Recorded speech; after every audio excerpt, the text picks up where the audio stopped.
Ben Affleck is telling his side of the story 3 months following the actor and his ex Jennifer Lopez's divorce finalization after 2 years of wedlock. Ben is now speaking on their shocking breakup as he reveals to GQ in an interview printed March 25th. There's a tendency to observe breakups and wish to detect root causes or something. The reality is far more quotidian than likely people would suspect or would be fascinating.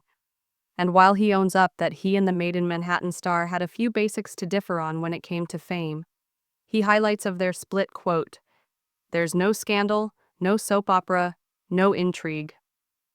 The 52-year-old also places context around a widely shared clip from Jennifer's The Greatest Love Story, Never Told, where he very briefly compared their different outlooks on celebrity life, saying, "You don't marry a ship captain and say you don't like water." As he tells the outlet, as occurs in relationships, you don't always share the same attitude towards these situations. But in spite of standing by his earlier remarks made in the documentary, he adds that his and Jennifer's differing perspectives on fame were not what led to their divorce.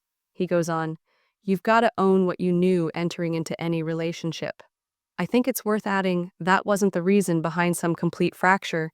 It's not like you can see the documentary and say, "Oh, now I get the problems that these two had." And as to what precisely led to their breakup, Ben is keeping that to himself, adding, "The reason I don't want to tell you that is just sort of embarrassing. It feels vulnerable."